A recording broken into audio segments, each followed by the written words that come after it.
Welcome, everybody. Progress. Recording is in progress. We are on episode 11 of the All Elite Murder Theater podcast. We're very, very happy to be here. Happy that we made it to 11. Hopefully, we're entertaining y'all, and we're going to keep doing what we're doing. So, how's it going? How's it going there, Tammy? How are you today? I am fantastic. And you know what? We're entertaining ourselves. So that's all that matters, right? Chris, how are you, sir? I'm very good. How do you do, fellow kids? Oh. It's been a long week. So am I the only one that thought there wasn't a lot of wrestling on the wrestling shows? Or yeah, maybe okay. It kind of has been feeling that way, actually. It's kind of really weird lately. It has been really weird. There's been a lot of dialogue, so I don't know if what that means, but I mean, I guess they're gearing up towards Revolution, which is okay. But listen to this though. Okay. The dialogue of the shit that's really going down isn't brought up at all, though. Yeah, like the elephant in the room. I don't know if we should even talk about it, or if you want to talk about it. It's up to you guys. I don't want to talk a lot about it. Okay, but I mean. It happened. All right, so then how about theories? Why don't we go do a round table of what your theory is without going too far into it? All right, you start, Tammy. Okay, I still am under the theory that it's a work. So if anybody is listening, I mean, if anybody wants to know what we're talking about, it's obviously the elephant in the room, which is Cody Rhodes not re-signing and Brandy Rhodes being gone. Tammy thinks it's a work. What do you think, Chris?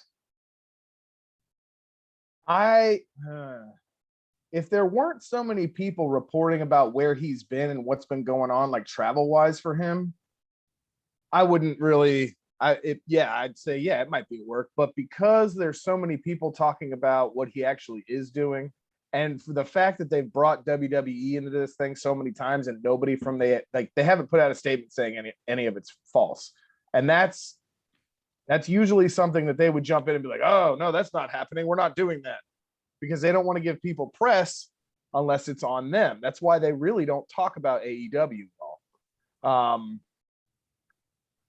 I don't like it. I'm going to say that. I'm going to say I appreciate everything that Cody and Brandy did for the company and for the branding and for all of that stuff. I think it's a terrible move to leave. I think it's a terrible move if they are going back somewhere else. And if Brandy's not doing anything there, I don't know what she's doing, but whatever. But I don't want to talk about Cody Rhodes anymore, because you guys know I'm a big Cody Rhodes fan. I don't know what this is. It's kind of annoying, if anything. So yeah, I think it sucks, and I don't think he's coming back. Yeah, I don't know if he's coming back either. It comes to rather a surprise, since they were trying to build up Brandy, and then they had that Paige Van Zant interlude going on, and then all of a sudden, so something went bad. I mean, people despised that program, and that wasn't good, and the fans have turned on them both in the last 6 months, so that's not good for them either. So I can understand how it would negotiate weird. And then when the Paige Van Zant thing happened, maybe that was the end for Brandy, because it was like everybody was pissed. Nobody had a good thing to say about that segment or the idea of any of it. I think it feels legit to me. Yeah, go ahead, Tammy. I have another theory I just came up with to add on to my first theory. Okay. Tony Khan's supposed to make some important announcement about another big project. I don't know if anybody heard these rumors. Yeah. Okay. Mm-hmm. Theory. He's buying Ring of Honor, and Cody and Brandy are gonna go run that. It's just another theory I wanted to add on real quick. That's not a bad theory. I mean, what Chris is taken back. What's your thoughts, buddy? Your head blown on this one? I mean, that's not a bad theory. Look, that would actually be really cool, but I feel like that's so far out of the realm of reality. Man, that would be rad though. But I think I'm gonna have a bad taste in my mouth about Cody after this moving forward, no matter what the outcome is. Okay. Yeah, I just think it's kind of lame. I mean, if it's all obviously true and he does sign with the other organization, I mean, that's just kind of dirty pool to me. But I mean, I guess you got to do what you got to do, but in the same sense, it's like, whoa, man, you kind of started all of this because WWE slapped you in the face and really kind of made you look like a fool. And now And his brother and his brother, father. right? And then so now you're going back to something that really kind of screwed you over in a way, and then you created this awesome thing, and now you're just gonna let it go over some negotiation. And like, really, I mean, you're on the Go Big show, you're making money here left and right. Is it money? I mean, it can't be money. You know what I mean? I just don't know. But the thing is, we don't know right now, so Right. we shouldn't go too far deep into it. And right now, we can still dream a little dream. That's true. That's true. So We So don't I mean, know.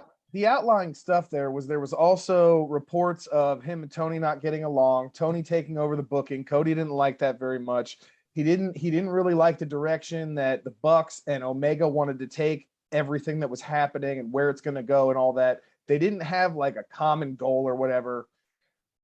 And I think if you're leaving for a reason that's like that, like a lot of people are saying, it makes no sense to go to a place where traditionally anybody with your last name can't get a say in what happens to them. And they every time that any of them have been there, they've been like just jokes, essentially. All of them. And some of them were good enough to turn it into something else. And some of them are like, they just float there because they know they're getting a paycheck. And normally I would say, okay, you're getting a paycheck. That's great. I understand it. Do it for your family, whatever. You're going for the most money. Cool. I understand. People need money, right? But if it's not about money, and it all seems like just a big misunderstanding to me, like they need a mediator or something. right. Because it sounds like there was like stupid emails and shit that everybody's mad about. Like, I don't think any of this sounds like something that isn't fixable. So to have like these, basically everybody saying, yeah, it's confirmed, he's gone. Yeah, there's plans for this, there's plans for that. It's upsetting in the sense that like you don't feel like it's justified in any kind of way. Yeah. When if it had been somebody else, it probably would have been like, yeah, okay, I get it. You want creative, whatever, you're not getting it here, you're not getting what you want. I agree sometimes, like there's been a couple that have left so far. And it was like, okay, I get it, cool. But somebody like Cody, who started this company and all these things and had all this input, it just doesn't make sense. I think it's bad for business all the way around. Yeah, and I think time is going to tell on this one. And so, yeah, we move on. We move on without Cody at this point, and there's no shortage of talent in AEW, and there's no shortage of entertainment in AEW. So I'm not overly concerned. I'm just kind of surprised that the guy that like spearheaded this all decides he's going to bail on what he worked hard to do. So I guess we're just going to have to like leave it at that, put a pin in it for now, and see where it takes us next week or the week after, and kind of go from there, man. So yeah, So all right, let's get to the dark matches. Tammy, what give me your favorite. What was your favorite match this week in Dark Elevation? Hobbs and Seidel. Mm-hmm. And I love that Ruby. I was just looking at my notes. That's why I was looking off, if anybody even can see me. Yeah, I it was fun. I liked it. I liked both of them together. I thought it was an interesting mix. Mm-hmm. And with a good mention, of course, anytime the Dark Order is doing anything, it's always fun. So I really like the Alex Reynolds, Johnny Hungy, with what was his name? Invictus Cash and Davari. Yep. So that's just honorable mention for that one. And I like that Ruby won this week. Yeah. So I was going to mention that too. I'm glad Ruby won. Chris, who did you have your favorite match on Dark this week? I had the trios match on Elevation. It was Nyla Bunny and Emi Sakura and Ty Conti, Anna Jay, and Ruby. Yeah. I thought this was a fantastic match. I thought it was just real. It's I don't know how many weeks in a row I voted for a combination of these performers. And I don't know, like even not in a row, it's probably a lot of times that Emi Sakura has come up in my favorite matches. It's a lot of times that Nyla Rose has showed up in a lot of my favorite matches. I don't know what it is, but this group of performers that doesn't seem to be getting enough TV time to me is just outperforming everything every week on these shows. Yes. Very much. I definitely agree with you. My favorite was 2.0, Daniel Garcia and the Acclaimed versus the Dark Order. I thought that was a pretty rad match, and I enjoyed watching that. It's an interesting dynamic when you put 2.0 and the Acclaim together, because they seem to be like I mean, I know they're heels, but they still feel like they're polar opposite heels in that sense. So having those two together, I thought was really cool. And I just think Matt Lee puts me in tears every time he's on the stage. I mean, the dude just cracks me up. He reminds me He's of really funny. Because I'm from that area, upstate New York, Buffalo area. He's from Toronto. That whole area is basically like you just jump across the border to Toronto. It's almost like an extended Buffalo in a lot of sense. I feel like I'm at like the family reunion listening to it, like one of my uncles talking shit. And it kills me every time I watch it. So that match I watched a lot. Who did you think, Chris, who did you think your up and comer was? Who do you think the person that's the least known was the best performer? So what I ended up with on that was Cameron Stewart. Oh, okay. It was, which match was that? It was the one he fought Caster. Yeah. Yeah, I thought that was a really good match. I was really impressed. That's super professional, good in ring, like it's entertaining. It had everything. It checked all the boxes. Yeah, I went with Carly Bravo, man. I think that I had Carly as a runner up at one point. I think Carly is really, really good, and he also pairs well with Captain Sean Dean. And so I'd like to see him getting some good matches, because I think he sets up his opponents well when he does take the loss. And you could tell he's got experience, and it would be nice to see him out in the bigger arenas every once in a while too. Tammy, who did you think? What did you think? I know that I did Jaden Vallow and Steve Penna. I thought they had both good of them as well. acrobatics and were lively. Mhm. So I like their personalities, with a mention to Kevin Matthews and also Carly Bravo. Nice. Okay. At the end, again, I'm glad Ruby got the win. She needs to get more respect. Bottom line, she's probably one of the top 5 female wrestlers in AEW.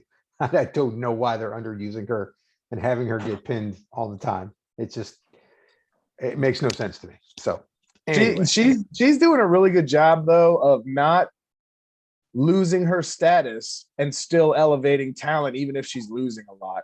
Yeah. A lot of performers don't really necessarily have whatever it is that people like about them. They don't have enough of it to keep them interested when they're losing. And she doesn't seem to be losing any momentum, I don't think.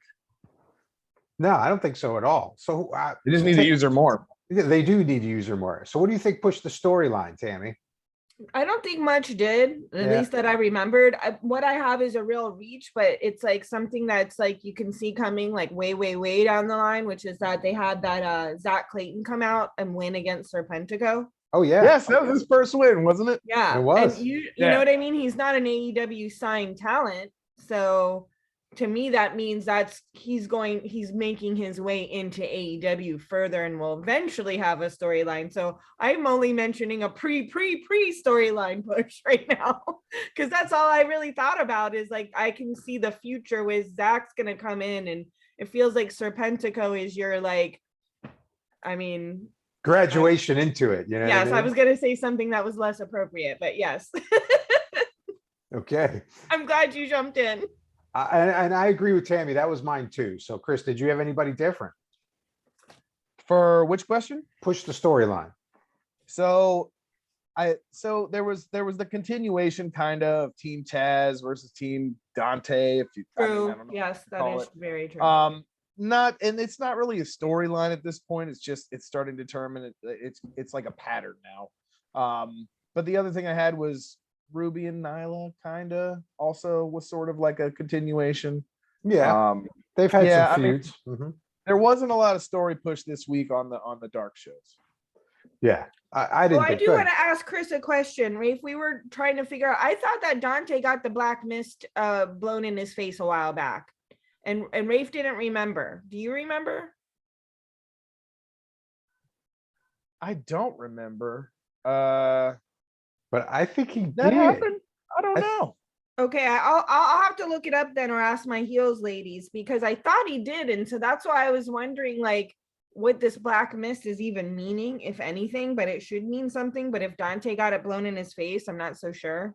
Well, So we'll get back to that. and getting on to the black mist, I think Chris's theory that he came up with, it might be the right theory, where the black mist creates heels and it just brings out that violence in people. And it doesn't necessarily mean they're going to join the House of Black. Well, I Like, wish it they would just- drama it it up just- a little bit more. Yeah. It just changes everyone. Maybe they don't necessarily end up going that specific direction, but they change, you know? It's like it's a stretch, but it's a long running gimmick that could prove very fruitful over and over again. Well, it Very makes true. sense, because so far what you just said has applied to everybody, that it's been blown in their face. Dante is darker, but he's just not that dark. I mean, he's darker Yeah. for Dante, you know. Yeah, he is. So he's definitely coming out trying to be more vicious. He's a certainly little more aggressive He did too. become a little bit of disloyal, you know, signing with someone, then changing their mind, and all that. But that storyline might have been something else, and then Leo left, and we'll never know what it was meant to be. But That's what I think too. I think that was I think they had to turn the corner on that and turn it around, because I think once Leo was gone, they had nothing there. So they had to go somewhere with it. So, They didn't have anybody to talk anymore. right, Yeah. exactly. So I think that's what happened there. So, all right, let's get on to Dynamite. Oh, Dynamite. Who wants to start this one out? Go ahead, Chris. You started out, man. I mean, Number one, we open the scene, and who's sitting squat-legged, crisscross applesauce in the middle of the ring? that's literally the CM Punk sit down right Right. now. And I'm telling you, I need that T-shirt so bad. I think So- the shirt made the promo, or whatever you call that, dialogue, think- monologue. I don't know. What did you guys think about this whole segment? I thought it was cool, man. And I'll tell you why. Because it's like, I think that I knew that they were going to stretch this to Revolution number one. I knew they were going to do it. Sure. I just knew it. But to have this dog collar match, which is going to be totally epic, I thought is the best way to put a cherry on top of this, no matter which way it goes. It scares the shit out of MJF. He says zero the first time he's ever not said anything on television. Okay. Which is a great setup for the brevity and the seriousness of the match. So, I mean, it's got me psyched, but that's go ahead.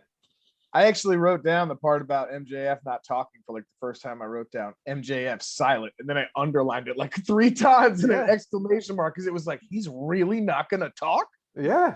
I couldn't believe it. I go, nah, he's going to come out at some point. That's what I kept saying. He's coming out. He's coming out. I'm like, oh my gosh, that's cool. He said nothing. Tammy, what's your thoughts on this? I felt like the mid shirt was the highlight of the whole thing for me. To be honest, it was the shirt. Out of all the rivalry moments, the shirt. But I've never seen a dog collar match, because I'm so new to wrestling, so I'm excited to see that. It sounds so ridiculous Right. It's that I'm It's- already laughing about. it's exactly how it sounds too. I bet. Well, I just like, to me, this is so funny. Yeah. now the only thing that I know about I can't take it seriously at all, and I cannot. I know, and what's his name, CM Punk's trying to be all hard, but it's hard to take when you're gonna be you're wearing a mid shirt and you're talking about wrestling with dog collars on. That I'm sorry, like I respect this guy because he sells it. He sells it. He's got the intense eyes. Yeah. The intense eyes, like I've dealt with that bro before in a bar when he's gotten all intense, where the conversation shifts, like you do it well, like you're selling it well, but do you understand what you're wearing and what you're talking about doing? It's so funny. It is gonna be fun. So the only thing that I know about these dog collar matches is obviously Piper in Portland was the one thing. So I kind of looked up the history of that. I know that CM Punk had one, but I can't remember who he had it against. And then MJF and Ethan Page had a dog collar match. If you want a really good one that you haven't named yet, Mhm. and unfortunately it has Cody Rhodes in it, but the Cody Rhodes Brody Lee match from when Brody Lee came in before he passed and stuff, and that was when he got the TNT title originally. Mhm. Man, it was a knockdown match, and it's Ooh. fantastic, and the quality's obviously high because it's a newer show and it's on streaming and everything. Cool. Go back and watch that if you can. Yes. I can try to find the what show number that would have been. Yeah. Okay. Yeah. I mean, we'll Definitely research it and we'll gonna check watch it out. It's going to be cool. I mean, I think it's going to be cool. It's kind of a weird thing, but to me, because we're new to wrestling, but That is strange when you're new. It's really strange, but I like that. I And- like strange. yeah. And Tammy's like, "Oh, that's pretty cool." What was my comment? And I go, "That's why you pay $60 for Revolution for shit like that." So Yeah. I mean, they're selling it, so they're giving you your money's worth. So I'm looking forward to it. I'm definitely, of course, they've already taken my money. I mean, AEW's probably taking more money than I'd like them to take, but they're taking it. So I'm all in. We're old. We don't do shit. So I think it's worth it. So that was a good promo. So that sets up Revolution. And then after that, the Jurassic Express has a three-way match.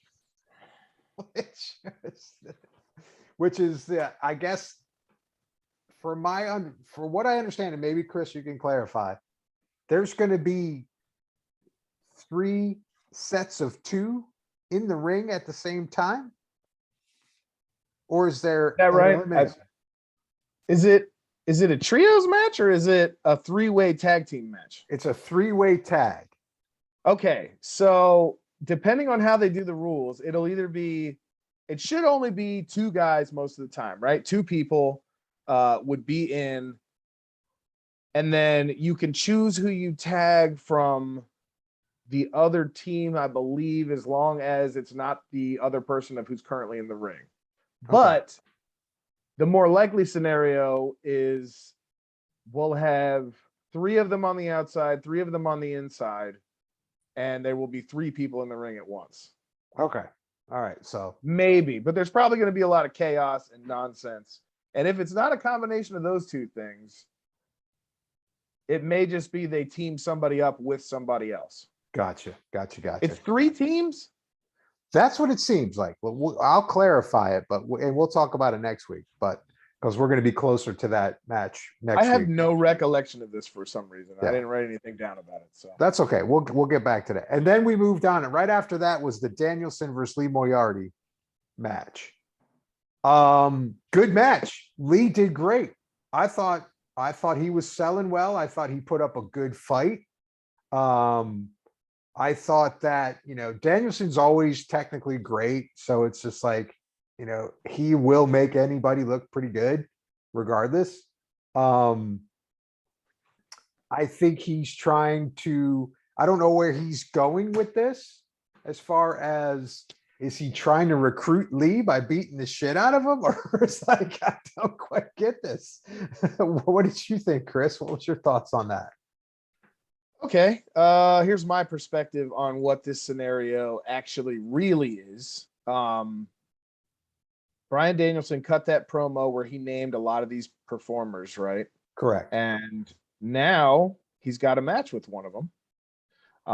And it just happens to be coinciding with the Moxley story. In real life, he is elevating the talent. He's telling everybody he wants to elevate in promo mode, but he's already doing it. Right. I think Moriarty was able to have a really good showing here. And I think that was a good scenario to start this thing out. I think we're going to get 1 or 2 more of these before we see what happens between him and Mox. More than likely, because he named some other people he wants to bring in and do some stuff with. So yeah, yes. and Moriarty looked really good here. Danielson is always fantastic. Yeah. And it didn't seem like a lame match. It wasn't a squash match. I thought it was a good way to take this story for now.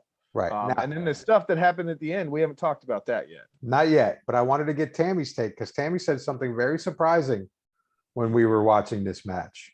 And Oh, I yeah? don't remember anything about what it is. You don't remember? You said, Something surprising? yeah, you surprised me. You looked But at I me. didn't surprise me, so I don't remember it. You looked at me and you said, I don't like Lee Moriarty. Yeah. What? Ooh, What? Is this breaking news? I love it. Shock. Yeah, Does anybody has know to be. why? it is. Look at Chris. No. Why? She says she doesn't like him. I swear you've talked about him Here. before. She has a million Oh, times. you may have said something like that though at some point. What? But now you just don't like him flat out? I don't dislike. I think he's a good wrestler, and I'm glad he's part of the family. But if him against someone else, he's too cheerful and pure, and I guess that's why. Yeah, she just Listen. flat out. So all week I've been saying that I'm in an alternate timeline. Like something just feels like it's a little bit mixed up. And now this feels like one of those moments.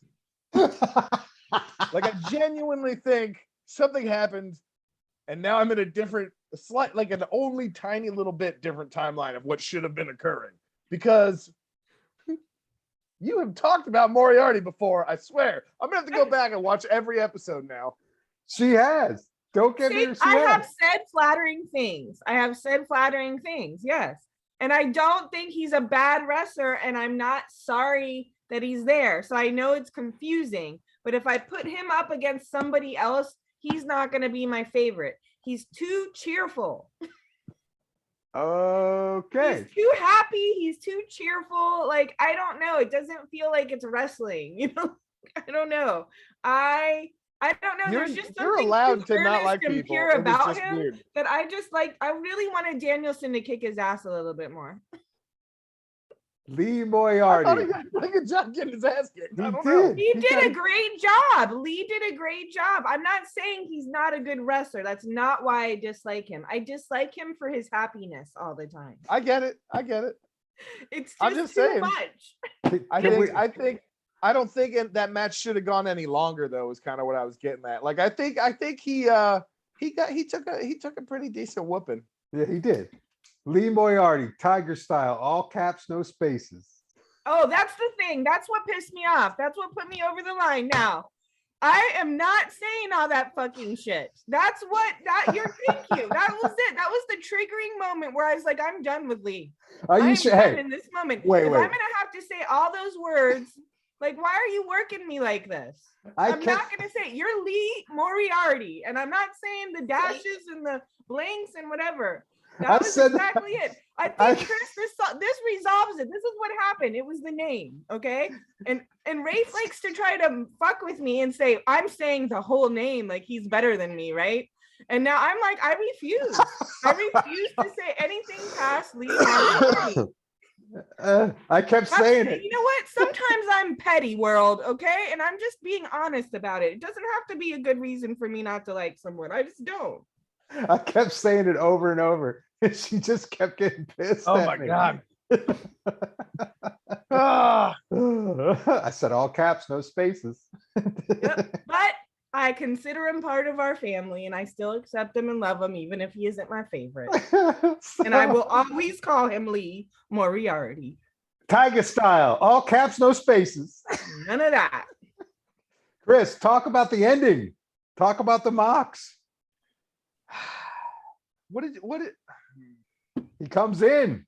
So I thought it was a great little segment, right? Right. He's like, he had a really good, like the whole speech was good. And I don't even want to talk about him like this because I genuinely do think he's one of the greatest performers in the last decade and a half. But something about him, like the way he speaks, has just changed a little bit. Mhm. And it's I think sometimes he's still stumbling, trying to find like how he wants to say stuff. Mhm. I don't know. There were some parts where it seemed like he was kind of forgetting what he was supposed to say or something. I don't know what it was, and I don't want to talk too shitty about it because I love the guy. Right. And I don't know what the deal is. You know what I mean? Maybe he just was coming off the cuff, and that was that. I loved all the stuff that he said, though. Yeah. I think the whole, I don't team with anybody unless I bleed with them, for all that stuff. It was very on character. It was very like, entertaining. It was enough to pull you in, make you go, wow, this is cool. But yeah, I mean, like I said before about the match itself, I think it's a good way to do the story for now, because I don't think there's quite enough there yet to really have this like whatever's going to happen with them. They've got to let it build a little bit and let it simmer. So I keep telling myself like, okay, it's not going to happen in 1 week on one show. It's going to be like a build. It's going to be a build for sure. But other than that, like I think it's a good direction for now. And I Right. love seeing Mox, man, regardless of whatever's going on. And he's in such good shape right now. I'm shocked. Everybody, I'm like, Jesus, this guy is shredded. It's crazy. Now, my question is this. When he says, I don't wrestle unless I bleed with somebody, does that mean bleeding tagging or bleeding against one another? That's what I didn't get. Don't know. I suppose it could go either way. What do you think, Tammy?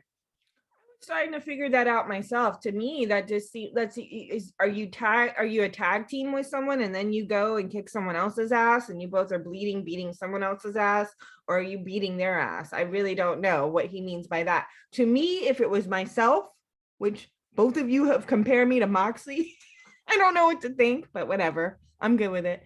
I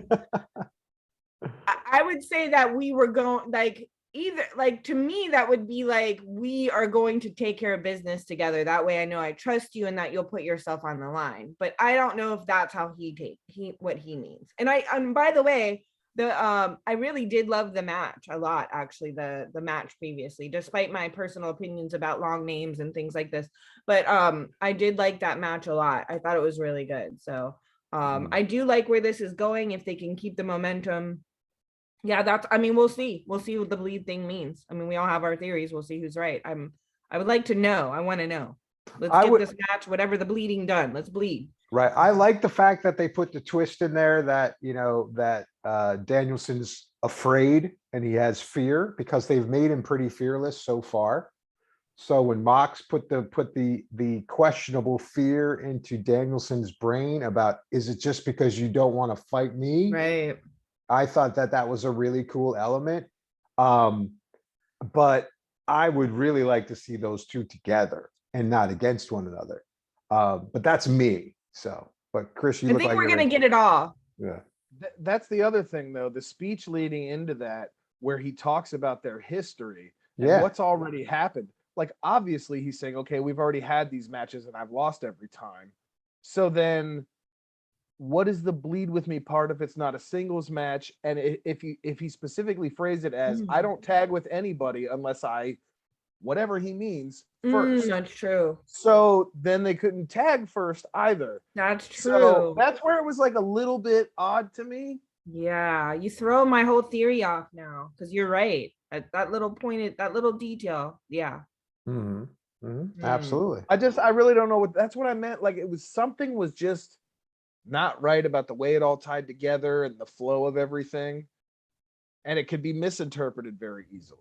Easily. All right, maybe that's on purpose. Maybe we're all. I feel like it is by design. It is, but definitely by design. And so it's going to be cool going forward. And then after that, we had the Keith Lee promo. Keith Lee's awesome. We'll talk about him after future matches. And then we got into Caster versus Wardlow. Tammy, what did you think of this match? I'm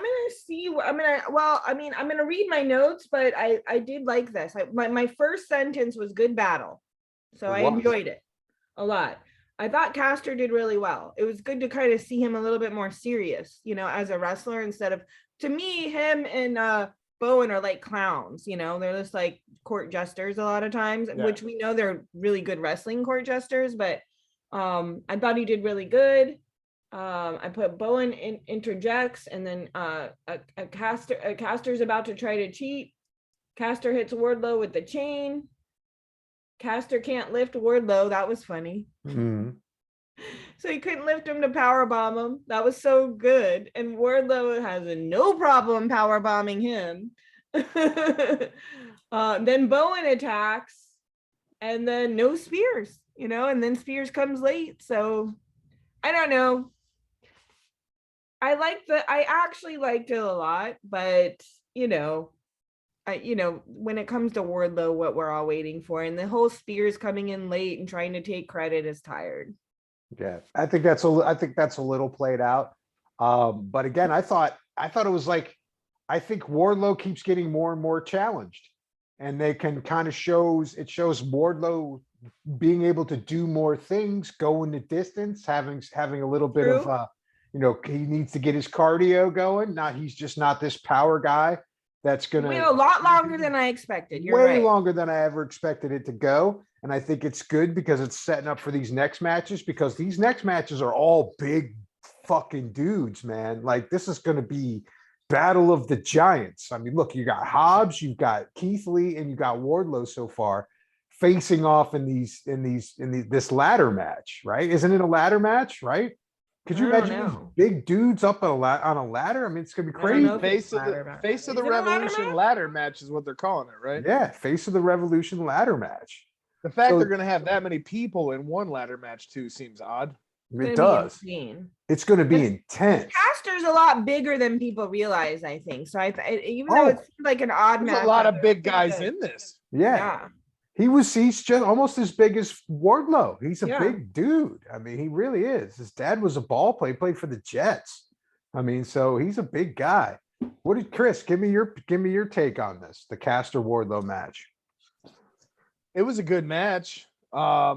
It was like you just said, Wardlow's doing these longer matches. It's good for him. It shows that he's got more in the tank. There's more that you can do there.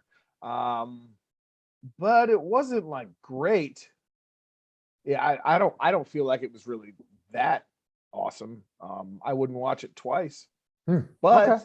True. I like the fact that Wardlow's doing his thing going longer. But again, maybe this is why I actually feel that way, is because it was another Wardlow match, another Sean Spears thing, more of the same. I'm frustrated. I thought we were doing something with Wardlow, and it seems gone now, and it's pissing me off. So I'm like, I'm having a hard time getting invested at this point. We need a petition going. That's right. Get a poll on Twitter. We'll get a Twitter poll We need to going. get a hold of Tony Khan about this word. Like, they seem to have completely dropped this angle at this point, except right at the very end, after Spears hit the chair shots, he was like looking for like a high five or something like that. I don't remember what it was. And he was like, yeah, get the fuck out of here. Yeah, That was it. And it's just like Yeah. the same as we've seen before. blah blah blah, right? Yeah. Prediction. Everything's going to go down to Revolution. I think so. Good for you Is this- that you have the is hope this- to make predictions any longer. Is this right? now the I third don't. big show we're saying that about? Yeah. I think so. But We'll see. I could be wrong. All right. So then after that, we had Dr. Britt Baker with the dude from the Karate Kid. I was really excited to see this. I don't know if you guys were or not. Do you guys watch Cobra Kai? No, we're thinking about starting to watch it. Is it good? Oh my God, I'm obsessed. When it Okay, first came we're out, I watching was it like, I have to tonight. watch this. Okay. Like, I literally will put on that, that Cruel Summer song Yeah. by Yeah. shit. Bananarama. Yeah, Bananarama. Yeah. I will put on that song sometimes when I'm just hanging out and chilling by myself. I love that damn song so much. It's because of that stupid fucking movie. Anything they do is golden. And to see Sensei Kreese on AEW, I was incredibly excited. That's it. So now we know That's the it. demographic, Tammy. Yeah, but I thought it was funny to see him because he still used the same line from the original movie. So Well, he's doing that on the show now too. Is Oh, the thing. okay. Like, it's super relevant at this point because that show's Okay. actually doing really well. All right. So now I understand. Okay. cool. I thought it was cool to see him even without knowing all that. I thought it was Man, fun. you guys gotta watch that show. Okay, we're starting will. tonight. We're starting Even tonight. if you hate that part of the 80s, like, watching it only makes you feel like you're that age in the 80s. It's I I super don't good. hate that part of the 80s. I No, wish I I don't could go hate it back either. there. I love it. It's such a nostalgic thing to watch the show. If you guys haven't watched the Karate Kid movies in a while, maybe binge those first. Okay. And All right. then jump into the show, because otherwise you might be a little confused. Okay, we Alright. should do that, Rafe. All right. So then after that, the Hangman Adam Page comes out, and we have the big promo with Adam Cole, baby, and he comes out. Obviously setting up the Revolution match that they're gonna have. I like the fact that he called him the other Adam. You know, Adam Cole always talks some good shit. Of course, the sign in the background was absolutely hysterical that said Adam Cole has a dad bod, which had me in tears. Did he do the promo in front of that sign? Yes, he did. Oh my Yeah, god. it was facing the hard cam too, It right? was, it was. So that was hysterical.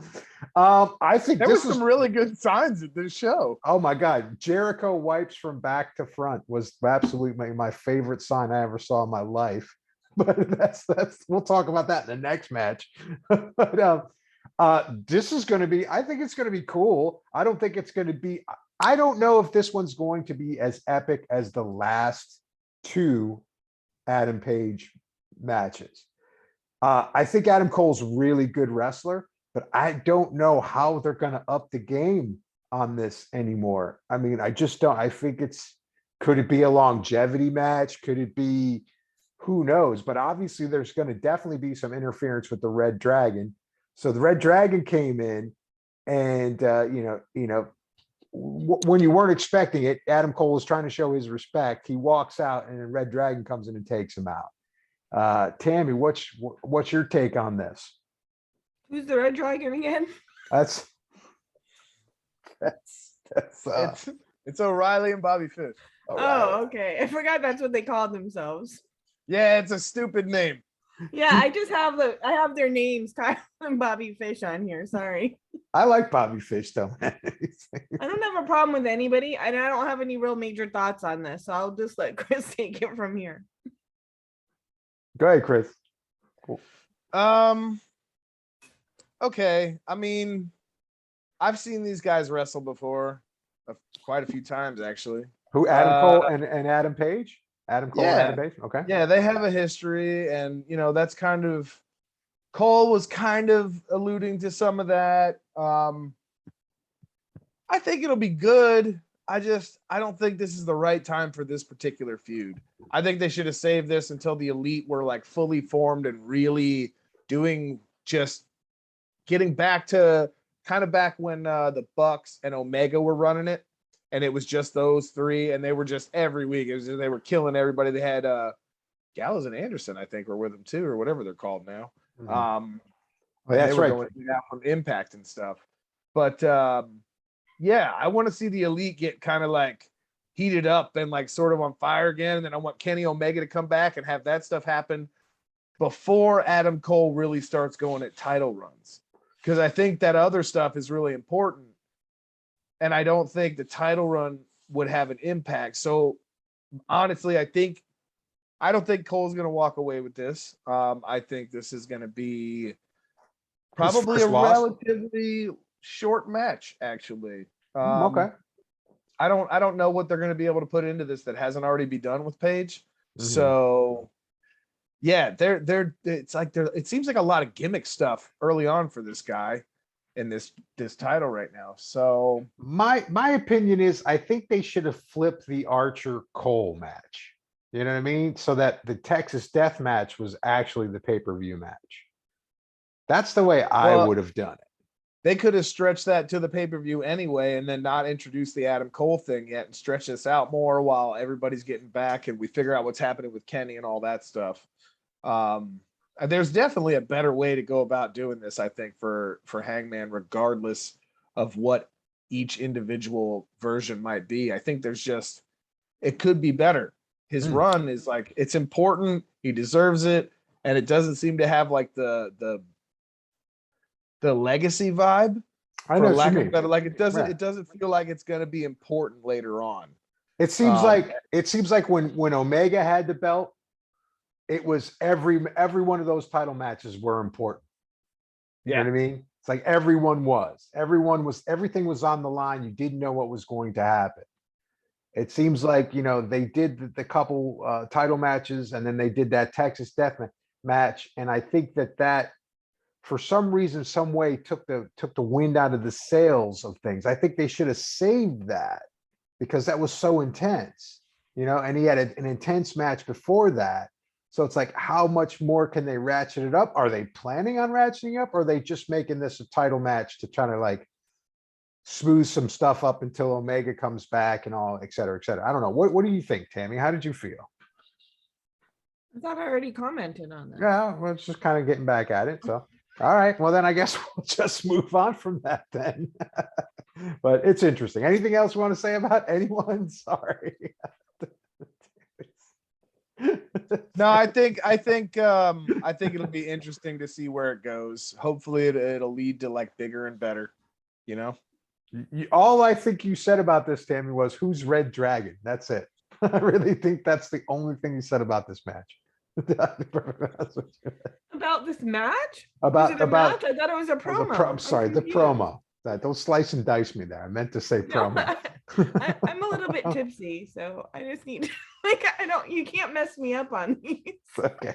So anyway, let's press on. So the Jericho Hager versus No. Oh, you didn't like this, huh?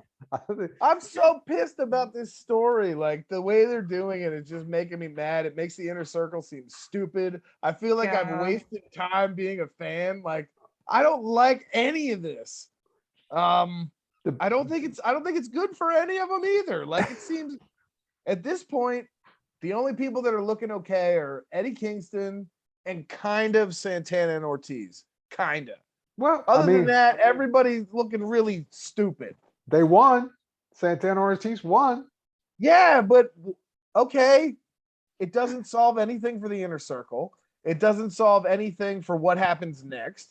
It was like an unnecessary destination on a trip. Like, yeah, we could do that, or we could just go to the fucking next stop.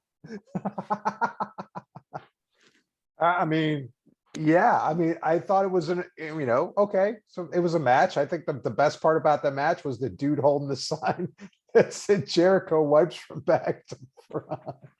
And that was about it.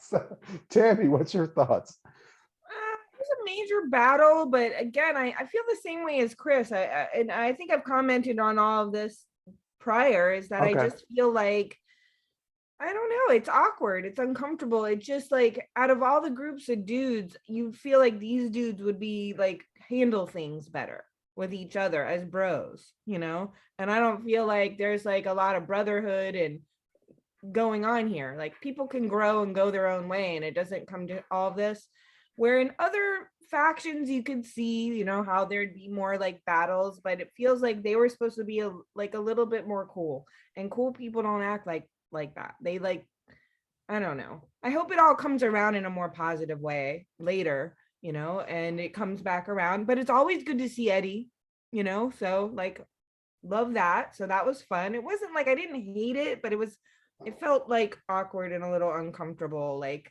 feels like they could handle this a different way. And I've said this several times, so I feel like I'm wasting time saying it again, but it was a pretty like major battle though.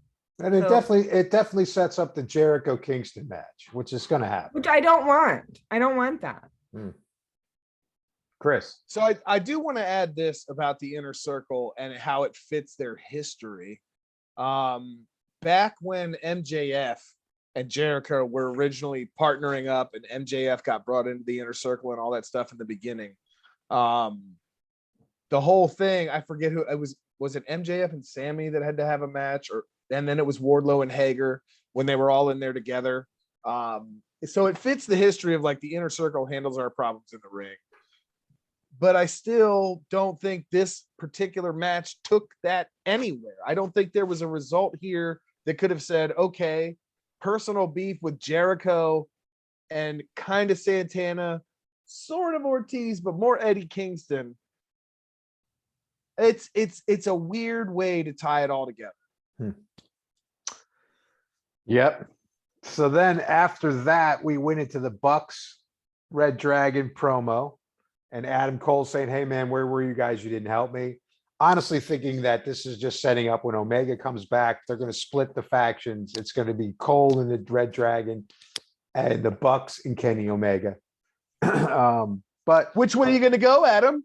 Shut up, Brandon. Yeah, shut up, Brandon. So, and then after that, we got into the Thunder Rosa versus Mercedes Martinez match. That match was the no DQ. I thought this was really good. This was a really good match, man. I thought it was fun. They it was the first time where I really saw the ladies go out into the crowd and start really beating each other. You know what I mean? And like Thunder Rosa jumps up on the fence there and dives on Martinez, and I think she did a great job. She smashed her in the head with that Bud Light can, which I thought was excellent. I was like, yeah, that's great. She grabbed that dude's beer can and just smashed her right in the head with it, which I thought was awesome. And then brought her back in the ring, and I really thought she broke her damn neck when she came off of that top turn when Martinez flipped her over. I was like, oh my God, Thunder Rosa just broke her friggin' neck, man. I was like, I can't believe she recovered from that. And then of course TR, gives her the pin. And then of course Dr. Britt comes out and we've got the Cobra Kai, tells her to finish her. They go up there and Mercedes Martinez is about to hit her. And then Jamie Hayter just takes that chick right out. So obviously we're setting it up. So the question is this: does Mercedes Martinez team him up with Thunder Rosa? I hope Chris? so. Yes, absolutely. Absolutely. That's exactly where they're going. In order to build the feud a little longer, they're going to end up doing a tag match. And it's going to probably be Britt and Hayter, and then Rosa and Martinez. And, then you've got an extra how many weeks you can play with that. And then you do a big match. I think this is the next logical step towards a title run for Thunder Rosa. Right. But I think she's going to get the title before that. And I think that it's going to be Britt and Hayter going after them. And that's my opinion, because they're wrestling at Revolution for the belt. And this pay-per-view. Yeah, but we still have this week. That's true. So, any more you want to talk about this match? Tammy? Well, all I have to say is my first note was that Chris is right about the fake pipe. That's my first note. You need to do better with that fake pipe. I mean, so go ahead. Go ahead. No, you go ahead. I don't have anything. I mean, we can't let him have a real lead pipe, right? True. No. You can only ask so much, I suppose. And it's just so badly done. It looks so bad. Yeah, it really does. It does look pretty bad. You need to add some foil or something on there. But overall, it was a fun match. And Thunder with the chair serving Beatrix Kiddo from the first beginning was cool. Yeah. I think she better win, and she did. So I was glad about that. I love the aisle fighting. That was so fun. I loved it. Yeah. I mean, it was super entertaining match, man. I mean, that could have been a pay-per-view match, I think. I thought it was cool. I mean, so Chris, what'd you think? It was a little loose. But it wasn't exactly like super tight. There was a lot of like small missteps, nothing like super big that made anything look bad. It was just kind of some maybe a couple of timing issues at the most. And it was cool. Is this really the first match where it's been women that have gone out in the crowd? It's the first that I've seen. So I don't know if there has been in the past, but I have not seen too many of the ladies like deep in the crowd, like right. And like, yeah, you're right. I think it very well may be the first time they've done that with specifically women performers. And I mean, I always get concerned when anybody goes out in the crowd because you never know what's going to happen. And I've watched enough wrestling on various different networks and companies and everything else that sometimes stuff happens when they go out in the crowd, and it's not always awesome. And people are shady and sketchy. So like anytime anybody goes out in the crowd, I'm nervous. But this seemed like it was pretty well done as far as all that went. I thought the match was okay. It didn't feel as brutal as it should have for some reason. Maybe it was because I was so hung up on the fact that it was like a fake pipe, and then I'm like looking for everything that's like they're being nice, and yeah, it seemed that's what it was. The timing, and it was just a little bit careful, in my opinion. I don't think either one of these performers really super sold this thing. They took some crazy bumps, they did some wild shit, but at the end of the day, it wasn't like it wasn't like something I'm going to remember next year. You know what I'm saying? It's not something I'm going to go back and hear about a year from now. Nobody's really probably going to talk about this. Probably not. But it does set it up for the future. So that's still going to be pretty cool. I'd like to see the belt on Thunder Rosa at some point. So I hope that happens because I do think she deserves it. I think she's top 3 in the women. So in my opinion. So, and then after that, we had the House of Black promo, which those promos are always so cool. I mean, any predictions on who this person's going to be? I have one. Go. You want to go for it? Go. No. Do you guys have any?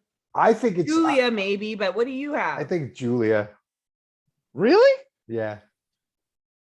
All right. So I'm going to say it's definitely a guy. Okay. I almost want to say it's definitely a certain person. So there's this cat, Buddy Matthews, aka Buddy Murphy, aka Murphy, maybe even aka Matthews.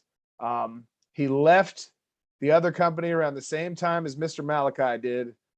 They both had very similar release videos where it was the Asylum vibe and all those things. I really think it's going to be him and whatever his name's going to be and whatever his personality is going to be in this. I think he's a super logical choice. I think it's somebody they've been talking about signing since they were released, but because he was Australian or from New Zealand or whatever, there was like possibly some travel issues and some other stuff, even though he's been doing some indie stuff, really important indie stuff. A lot of people are paying attention to this cat. I really hope it's him because it didn't seem like they were, I don't know. There wasn't enough for me to think it was Julia. And there wasn't enough for me to think it was somebody from the current roster. Okay.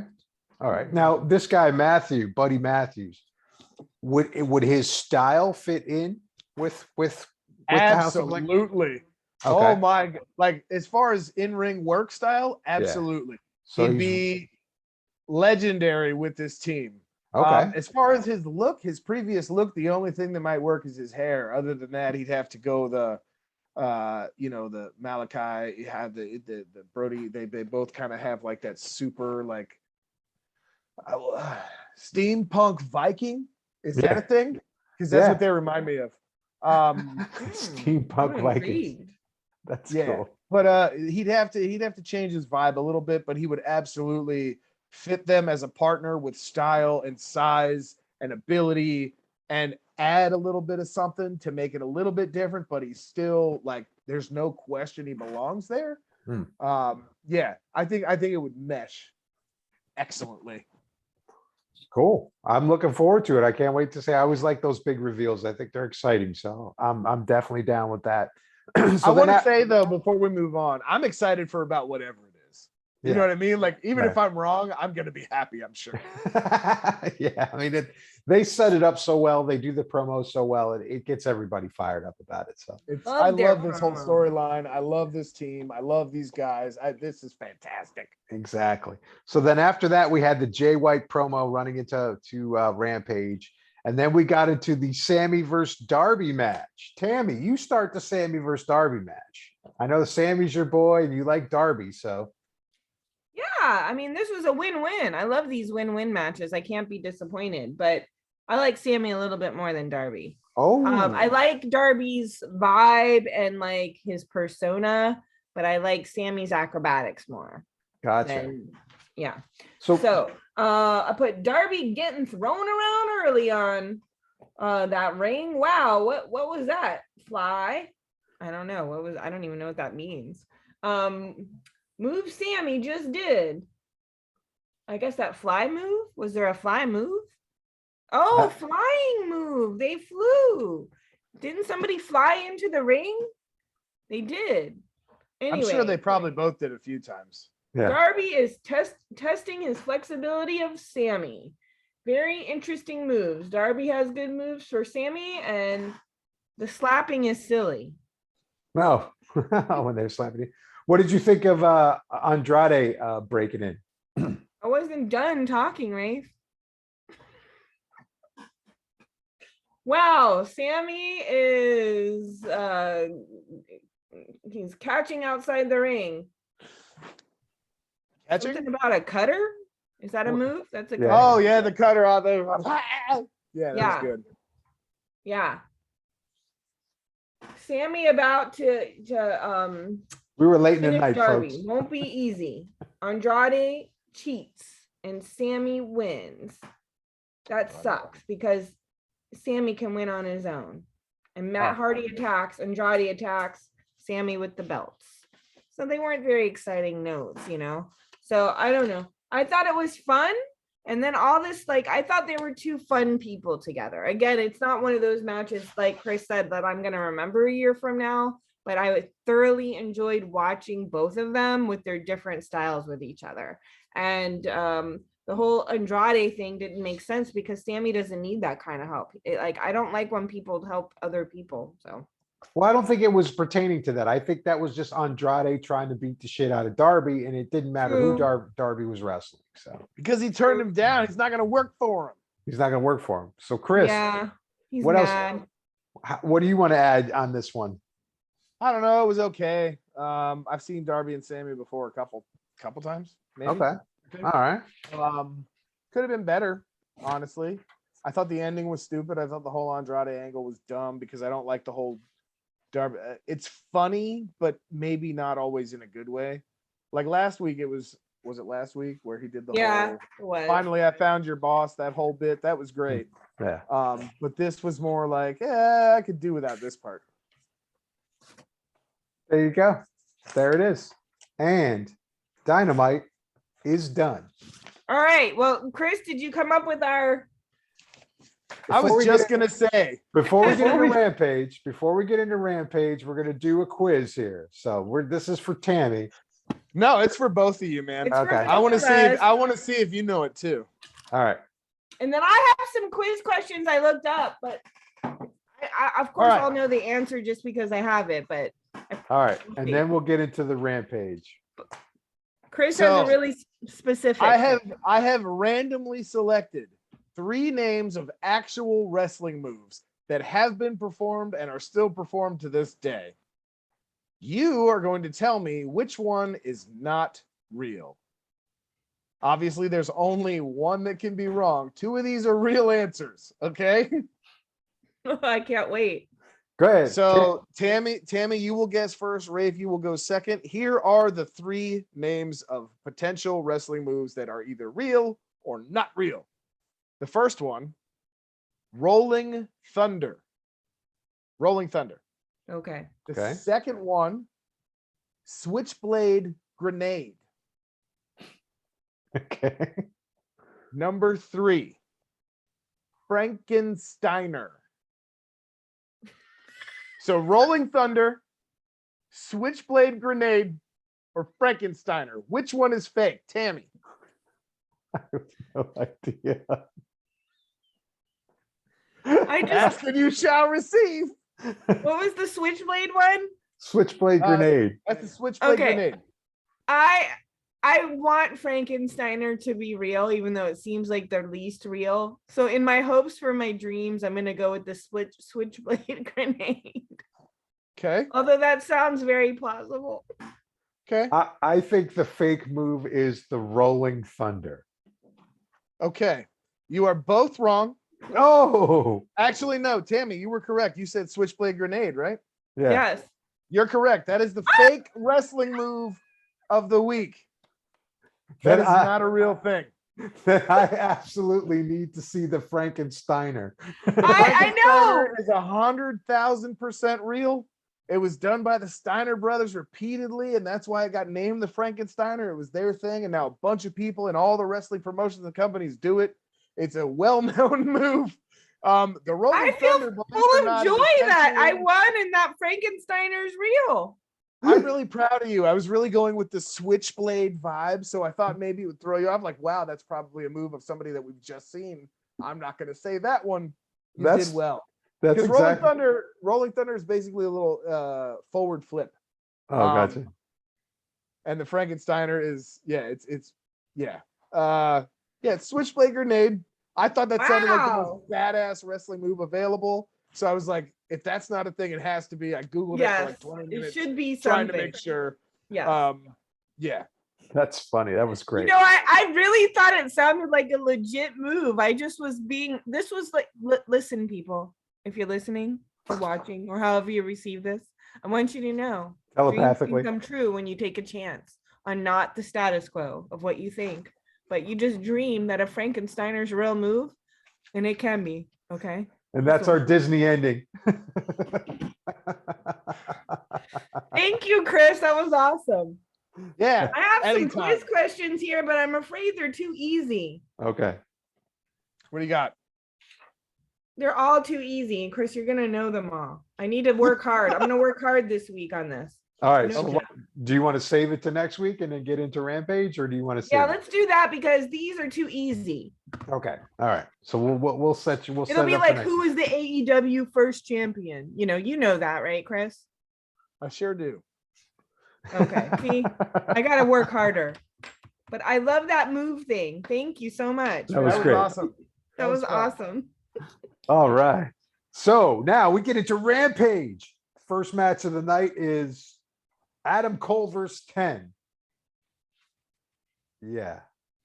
Okay. I didn't quite get this. I don't know. And then Red Dragon comes out. I'm confused. I don't even want to take this. Tammy, what's your thoughts? Damn, Rafe, you didn't like this match very much, did you? Nah, I really didn't. I was like, okay. Well, That's hang kind of on, how hang I on, felt hang on, about a hang on. lot of the matches. Hang on. I will say this. I will say this.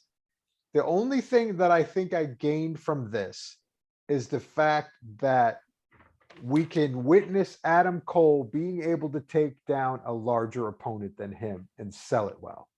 That's the only thing I took from this. They haven't really done that in AEW, have they? No, Not with him. no. Huh. That's what I took from this. I thought it was a strong wrestle for the both of them. Strong wrestle. I love that. It was a strong wrestle. It was a strong wrestle, and there's nothing standing out really so far.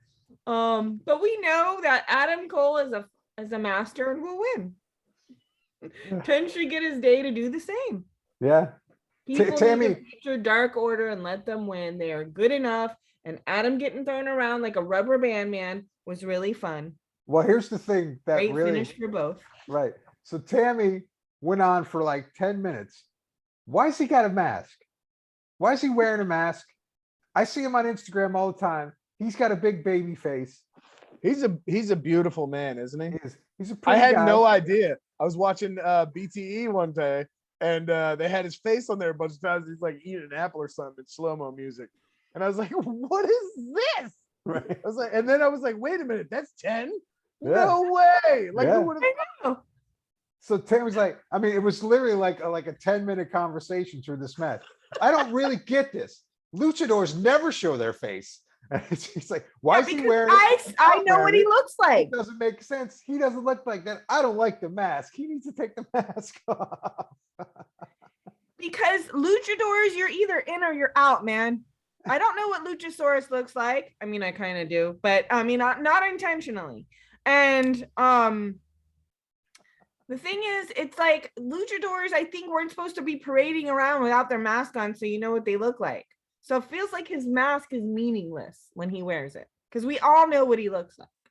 He doesn't try to hide or anything. Chris. I don't think that has anything to do with the wrestling, but I mean, I'm just saying, you brought they it had a up, good Ray. Because it was a strong wrestle. It was. It's a good wrestle. It was a strong wrestle. Strong wrestle. So go ahead, Chris. What was your thoughts on this one? I didn't really see a point in this match other than what had previously happened with the whole all this stuff going on with all these guys in the storyline now when Dark Order came out to do the save for Paige. Right. That was the only way this kind of segued a little bit. It was a good match though. You were right. They had a good wrestle. 10 is an absolute beast, right? He is, I man. mean, the mask I think is actually cool. Listen, and I understand your point of view on him wearing a mask, not wearing a mask, luchador style. You don't necessarily have to follow lucha to wear a mask in professional wrestling. I love comic books and shit, and all those guys wear fucking masks. They don't have anybody that's like putting them you don't have, there's no tradition. You wear a mask because you don't want people to know who you are, right? So I get it. Maybe it's not important. Maybe it has nothing to do with anything other than the dude wants to have a gimmick. And I like the mask. I think it's cool. It's very Bane to me. He's very like Bane in his appearance and the way he moves around and stuff. But yeah, I don't think this was a necessary match. It wasn't bad though. So it's not like I could be like, oh, I didn't want to see that because it was cool. Yeah. But I could have done with or without it. Yeah, and like I was saying earlier, I think it was a way to show that Adam Cole can dismantle a larger opponent and use his style. And now that you mentioned that, that's probably the first example, at least that I can think of, where you're correct. They need to have some larger opponents for him, so he's not constantly just cruiserweight size. Right. It's got to be bigger heavyweight guys. And maybe that's a good direction to take his character, because right now I don't think he's really reaching the status of like, I can take on anyone. Right. Like I can't imagine him trying to even remotely beating Keith Lee. Right? Nope. No, not a chance. I don't want to see that either. I don't want Adam Cole to be anywhere near Keith Lee in the ring. Right. But still, you know what I mean? My mind is blown at this suggestion right now. I'm having a hard time processing that. Right, exactly. So, but you have to show that because we have all these different wrestlers. Okay. It happens, that, I mean, look at all the giant dudes. And then you got like the smaller guys, they're going to have to find ways to win if they want to be champions. So you have to make it plausible, because in real life, there's no way in hell Adam Cole would even put a candle to 10 if they were in the streets. You know what I mean? Well, you could poke his eyeballs out in the street. He'd have to outsmart him. That's the only way he would beat him. He would never beat him with power. So that's really a big part of Cole's character too, is his ability to find ways to make it work, even when size and power are not going to get it done.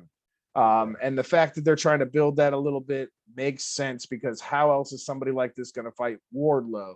How else is somebody going to like he can't fight Hobbs like this? Right. There's a bunch of big dudes on this roster, and they have to make him credible. Exactly. Absolutely.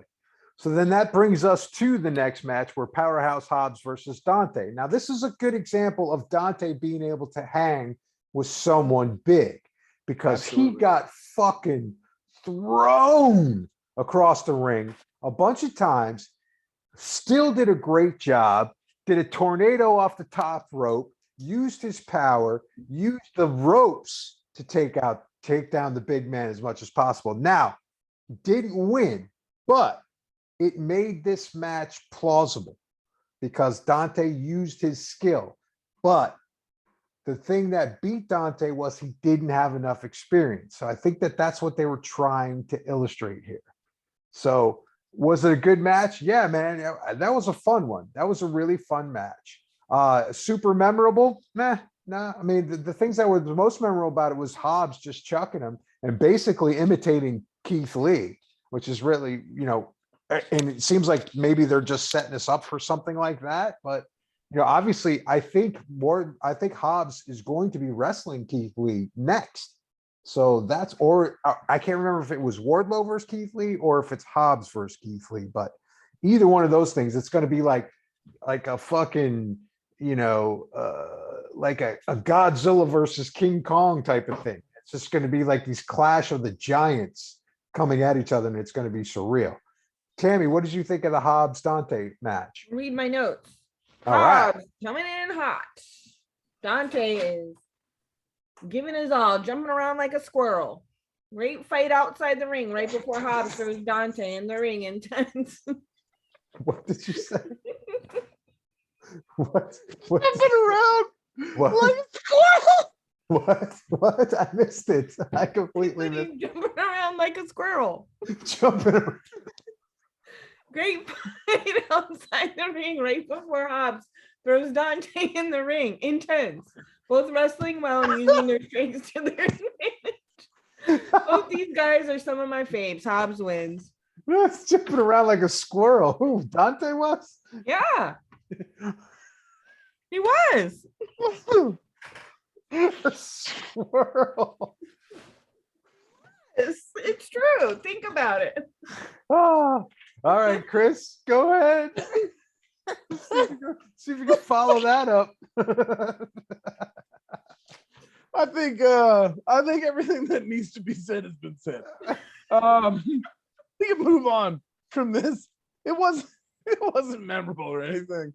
Oh God. I'm never gonna look at Dante Martin the same. He's even got kind of like a squirrel expression on his face a lot of times too.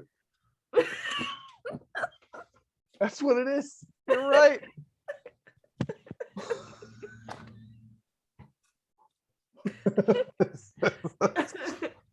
I'm gonna win. Y'all ready to cosplay some squirrel over there? With I'm your gonna win, coach.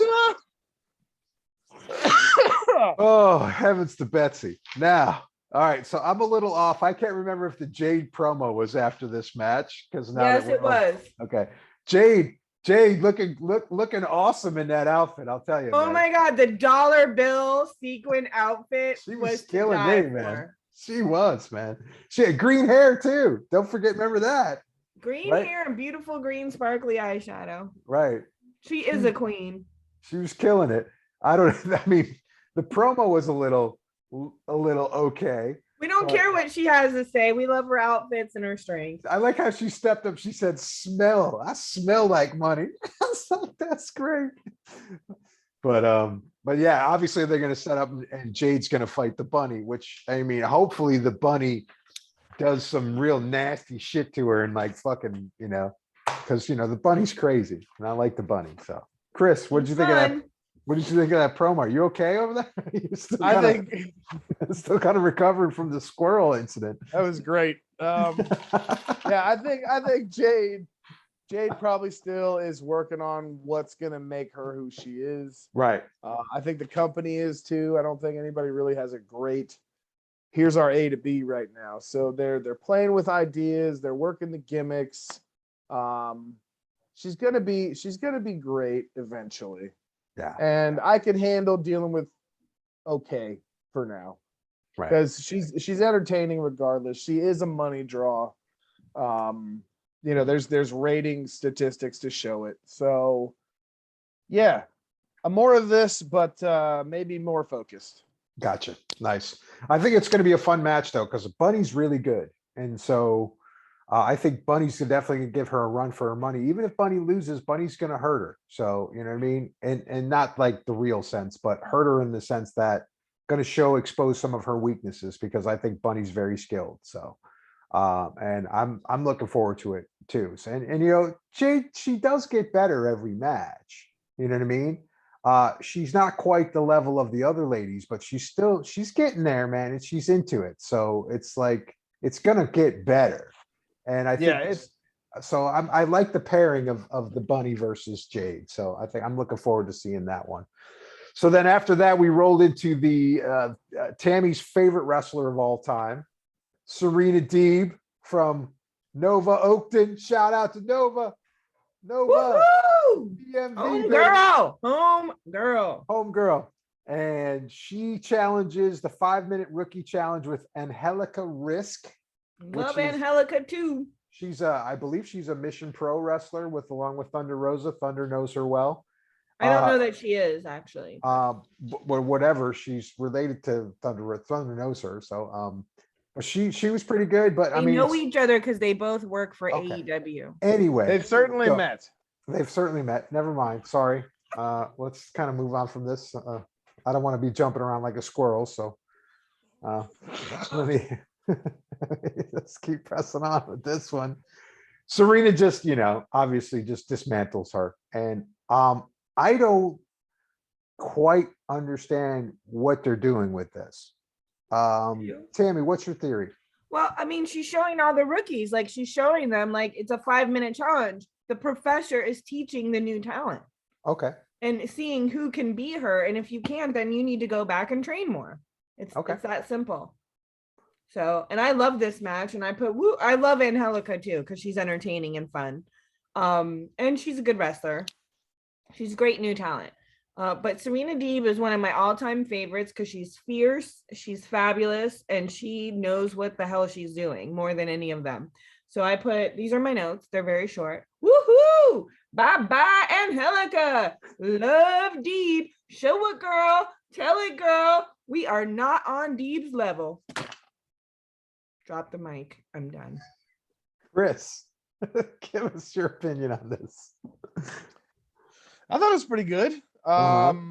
It was a decent match. It was quite a bit longer, I think, than last week's segment with this. Sure. I like the 5-minute challenge thing. I do think she's elevating these lesser knowns with this stuff. I am also a fan of Angelica Risk. I thought it was cool to see her on a real show, if Right. you will, because I feel like it's always been darker elevation for her. Mhm. I dug this. I'm not usually a big fan of like squash for like, people who are clearly just the best in the business. There has to be something there, but with this gimmick, with this idea, the professor, this whole thing kind of works. Mhm. I don't know what the longevity is on it. I don't know how long it'll be before people are like, okay, nobody gives a shit. You're obviously the best. If you're better than everybody here, then why are you still wrestling? Like, you're done. You're done. You finished. Right. Yeah. But I don't know. I didn't hate this, but I certainly wasn't like, oh, this is great. Okay. All right. Well, I mean, we'll see how it develops, and I'd like to see Serena get some bigger matches and get in the mix of all of the belt action. That would be nice because I think she'll clean house going all the way up the ladder, and as she should. It wouldn't take long. It wouldn't take long at all.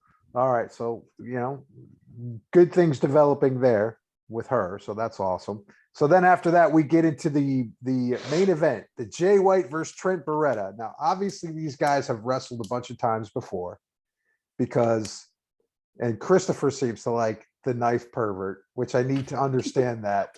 Yes, So- we need your guidance and education here. We could not understand what this meant. Is this translation?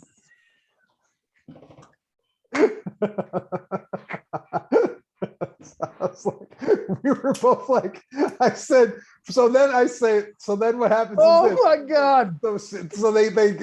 So they talk about the Knife Pervert in the promo, and I catch that and I write it down. I'm like, okay, the Knife Pervert, what the fuck is that? And then they start wrestling, and some asshole's got a Knife Pervert sign up in their thing. I go, obviously, we need Chris to explain this all to us, and me please. and Tammy are looking at each other. I don't know Who what the the explanation is on this, guys, for the What record. the fuck is a Knife Pervert? I was like, what? I hope it's not anything serious. You know what I mean? I hope it's all a gag that I'm just not aware of. Are you not aware of the history of Knife Pervert? No. We were counting that you would explain this to us. Now we're all confused. Oh my It God. means nothing to me, and I have not gone to look anything up about it. So my theory for all is I know, it's a just language somebody that's translation issue. perhaps. Yeah, because like if you try to translate words into other languages and vice versa, other languages don't always translate to English and vice versa. So if you're a knife enthusiast, which switchblade, like it might be mistranslated in another country as Knife Pervert. And I wonder if somebody just took that and ran. He better make a shirt. That's all I gotta say. Oh, that's a hell of a mistranslation, though. It sure is. But those kind of mistranslations happen. I mean, I'm telling you, from someone that has to Switchblade. translate sometimes things from ancient Sanskrit, which doesn't exist anymore, into English, and Asian languages into English. Some things just do not translate. They just don't. Like, there's no word for certain things in other countries here. Nobody's And making a vice sign versa. for an AEW show that understands any of that. They did though. Someone had a sign. He was holding up a sign. Someone that said, had a Knife sign. Pervert. Knife Pervert. Yeah, but that's what I'm saying. It wasn't like It's a known thing somewhere. this was a regular 99% positive this was an American individual that only spoke English.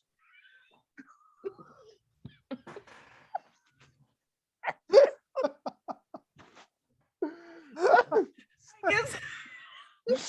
It's like, I just I don't think I'm understand what it giving people means. too much credit then. I don't know. So I'm sure. That was a hell of an analysis. Well, it might have got lost in translation. I don't know, man. Yeah, switchblade to knife pervert. I swear, I'm gonna pee my pants here in a minute. Oh my god, this is hilarious. I cannot even deal. Okay. I'm gonna have a stroke on a podcast.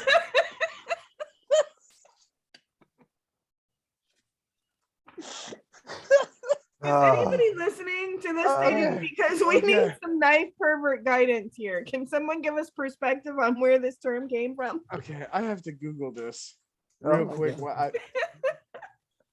Now we're like looking for a background.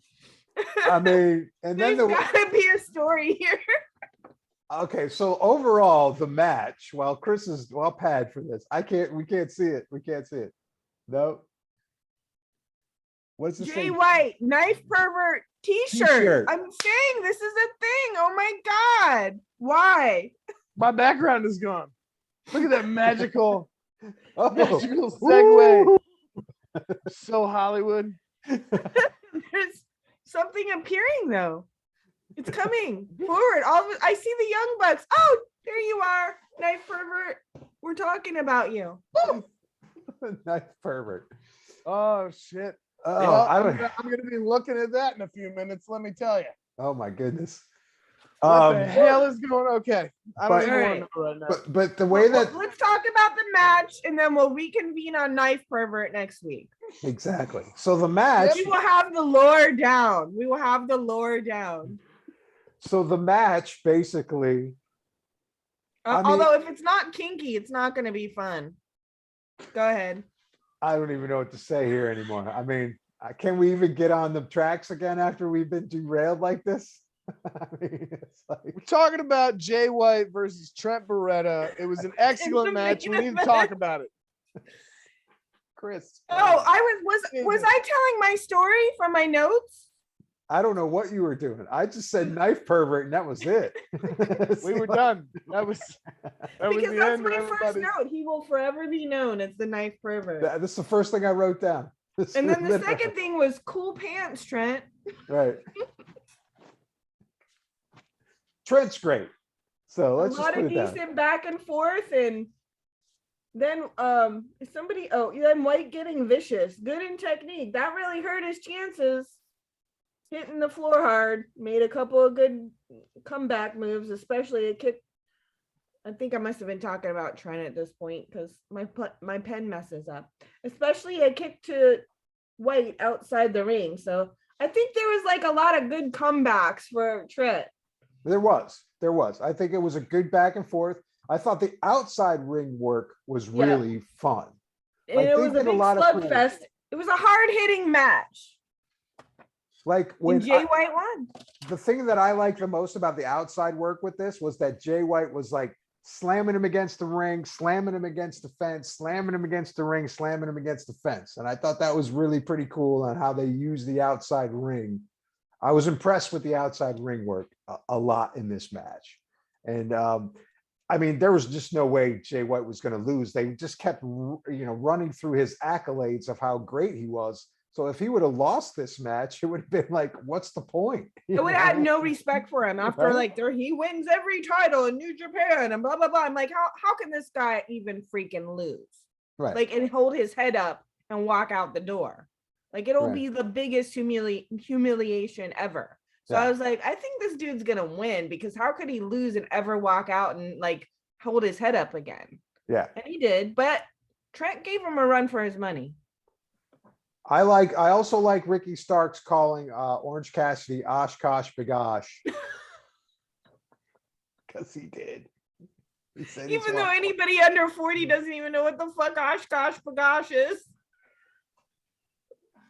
Who even knows? Go ask your kids, Chris. I know mine doesn't know what Oshkosh Bagosh is. Oh, I can guarantee you they don't. That's what it I'm says. glad there's Risto still had a pair references. of overalls many years ago, and that was the only pair that had any of that on it in our house ever Right. since I remember being little. Right. So, Chris, after Tammy and I can't even get over ourselves on this match. What did you think? What's your take on this? I'm super excited to see Jay White on AEW TV again.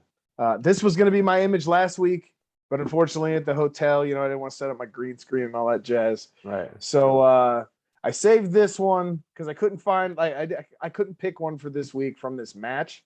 But Jay White, Trent Beretta feels very New Japan to me. Like their styles and everything going the route. I just loved every second of it, but not to the point where I was like, this is better than their other matches. This is better than what I've seen in New Japan. This is better than what I've seen Jay White do elsewhere. This is better than what I've seen Trent do elsewhere. I feel like it could have been better, but it was really good. Yeah. I mean, it was great. It was great by cable TV standards. That's for sure. Yeah. I thought build up anyways, I think, Yeah. to the super good stuff. Yeah, that was good. I liked it too. I'm looking forward to seeing him wrestle and do more and wrestle in the other roster and AEW. I think it's going to be exciting. He's great. He knows how to do the outside ring work. He knows the inside ring work. He does a little bit of rope work. He's got some power. He's like the Swiss Army knife of wrestling. You know what I mean? He's got it all. He's the switchblade He's the knife of wrestling. Oh, he's the knife pervert of wrestling. Is really what So I was originally going to talk about how much of a big fan I am about Switchblade, right? And I don't even want to talk about him now. Why? I don't know what this knife pervert thing is. And Don't worry about it. I'm sure it's not inappropriate. I'm like, man, I'm not a big fan if I don't even know what this thing is, right? So now I've got to go do research and not pretend that I don't really follow everything that happens in professional wrestling. Yeah, it sucks when you really think you know a lot about somebody and you're like, what's this? Or it could be exciting to have something new. Hopefully it's cool. I don't know. Yeah, look at it as exciting new knowledge coming your way. I feel like it slid by me somehow, and now I don't feel like inside jokes when you're not a part of it. It's like, oh, fuck, this is stupid.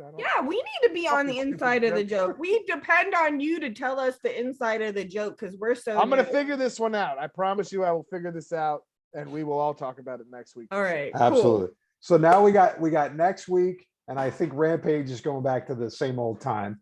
And then the week after that, it was so nice having an early one though, wasn't it? It was. We watch it the next day usually. Yeah, usually. Yep. So then coffee. The cool part is not this week, not this Wednesday, but next Wednesday, Tammy and I will be there live. I totally forgot about that. We'll be at the Jacksonville show. We got our tickets. Nice. So I'm looking forward to that. I looked that up the other day and I was like, God damn it. Why couldn't we just have done our vacation a little bit later? I know.